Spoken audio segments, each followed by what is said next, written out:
Terima kasih Anda masih bersama kami. Bagi Anda yang baru saja bergabung, kami hadirkan kembali 3 berita utama hari ini. Gunung Merapi semakin sering mengeluarkan lava pijar. Senin dini hari, Merapi kembali erupsi dan mengalirkan lava pijar ke Kabupaten Magelang. Ribuan orang saling serang dalam tradisi Perang Tomat di lereng Gunung Slamet Purbalingga. Menikmati keindahan dan sejuknya hawa Telaga Menjer di Wonosobo.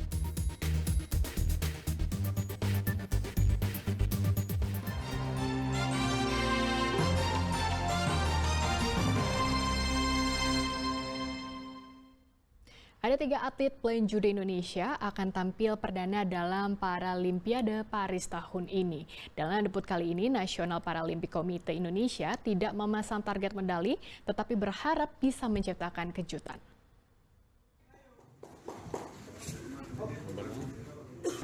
Jelang Paralimpiade Paris, atlet blind judo terus menjalani pemusatan latihan di salah satu hotel di Sukoharjo. 3 atlet blind judo Indonesia berlatih teknik dan fisik agar bisa meraih hasil maksimal di Paralimpiade Paris tahun ini. Ini merupakan penampilan perdana bagi atlet blind judo tampil di ajang Paralimpiade. Sebagai debutan, pelatih blind judo tidak memasang target medali, tetapi besar harapan para atlet mampu memberikan kejutan di Paralimpiade nanti. Untuk mematangkan persiapan, 3 atlet blind judo berlatih dengan para atlet blind judo nasional lainnya. Target kami hanya Asia, ternyata Asia juara. Akhirnya orang-orang Menpora mensupport supaya bisa ikut di Paralimpik. Dan alhamdulillah Junaidi sudah lolos. Kalau untuk fokus latihan sendiri yang paling ditekankan apa Pak untuk Junaidi sendiri persiapan Paralimpik? Karena cuma 3 orang ya, jadi kami mengundang ini teman-teman yang dari Jawa Tengah, mungkin Jawa Barat, untuk ada latih tanding. Sparring. Karena kalau sparring hanya kita latihan 3 orang ya, itu saja kurang berkembang. Salah satu atlet senang bisa ikut dalam pentas olahraga dunia 4 tahunan ini. Ia pun fokus untuk menjaga kondisi fisiknya, apalagi jika bertemu rival terberat seperti atlet dari India, Brasil, dan Iran. Yang paling berat tuh 3 mungkin. Sebenarnya sih semuanya berat ya. Mungkin yang ranking 1, 2, 3 itu yang lumayan berat. Dari mana aja itu Mas? Dari India, Brasil, sama Iran. Udah pernah ketemu Mas? Udah. Menang atau kalah Mas? Pernah kalah kayak gitu aja. Saling gimana kondisi aja sih kayaknya Mas. Kalau kita jaga kondisinya bagus, mudah-mudahan bisa. Atlet-atlet yang disiapkan di Paralimpiade Paris adalah Junaidi yang turun di kelas J1 Low Vision 60 kg, Tony Ricardo Mantolas kelas J2 Tunanetra 90 kg, dan Roma Siska di kelas J1 70 kg putri. Eri Prasetyo melaporkan dari Sukoharjo. Sebuah desa di lereng Gunung Slamet mengadakan syukuran hasil panen buah dan sayur yang tak biasa dengan menggelar perang buah tomat. Ratusan orang meramaikan perang itu dengan busana unik sebagai tameng diri.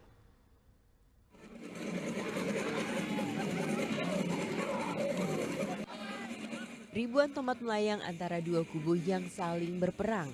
Ini adalah perang buah tomat yang digelar di lereng Gunung Slamet Purbalingga. Dengan membawa ribuan amunisi buah tomat, para peserta yang mencapai 700 orang ini saling serang satu dengan yang lain. Agar semakin meriah, para peserta dibebaskan untuk berbusana unik sebagai tameng tubuh. Keseruan perang tomat ini membuat para peserta senang karena ada pengalaman yang tak biasa. Seru banget ya. Kita juga kebetulan masih awal baru pertama kali ikut, tapi ini buat jadi pengalaman yang luar biasa lah. Gimana luar biasa?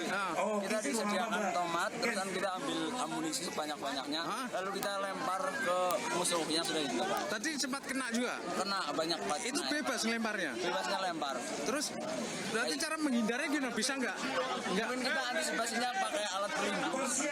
Kita kan pakai penutup palas. Tapi seru ya Mas? Seru banget. Ada 300 kg tomat disiapkan untuk perang.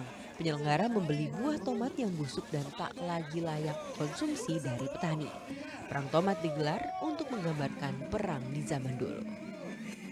Gambarkan zaman dahulu kala itu masyarakat sekarang itu sering mengadakan itu namanya ujungan itu semacam perang yang zaman dahulu yang menggunakan senjata tajam. Untuk saat ini kita menggunakan tomat sayuran yang sedang tidak laku dan kita manfaatkan, kita beli di para petani, kita beli kasihan petani untuk para petani untuk kegiatan event perang tomat di Festival Gunung Sari.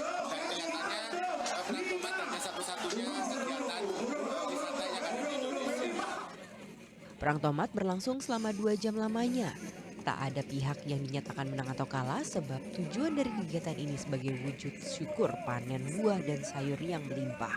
Diketahui, Desa Serang di lereng Gunung Slamet, Purbalingga adalah sentra penghasil buah, mulai dari stroberi, wortel, dan tomat.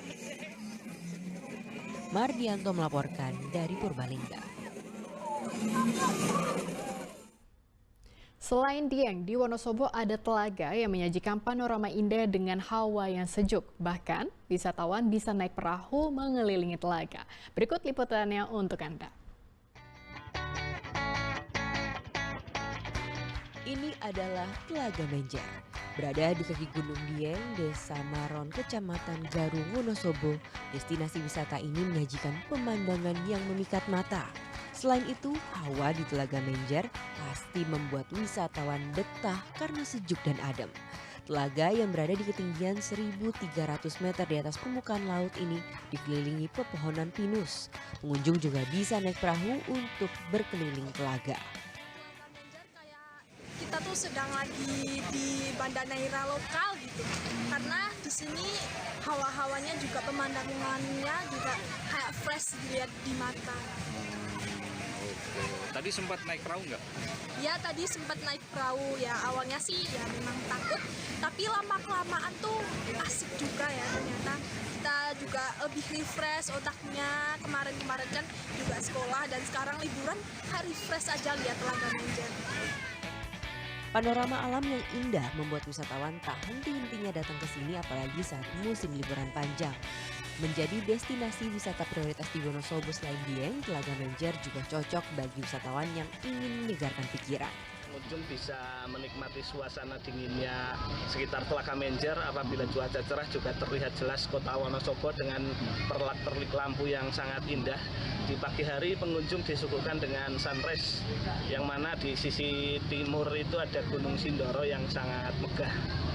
Telaga Menjer itu merupakan telaga vulkanik terluas di Kabupaten Wonosobo yang mana di dalamnya terdapat spot-spot yang menarik untuk berfoto, juga tersedia perahu untuk keliling Telaga Menjer dengan harga yang cukup murah. Tiket masuk Telaga Menjer hanya Rp5.000 per orang. Kalau mau berkeliling dengan perahu cukup menambah Rp20.000. Nanti Anda diajak berkeliling selama 20 menit.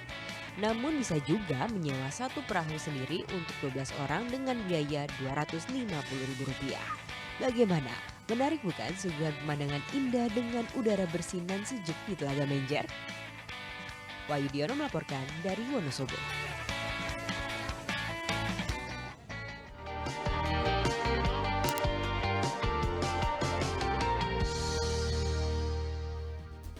Informasi tadi mengakhiri jumpa kita hari ini. Atas nama rekan yang bertugas, saya Cira Caniago mengucapkan terima kasih atas kebersamaan Anda. Selamat beraktivitas dan sampai jumpa.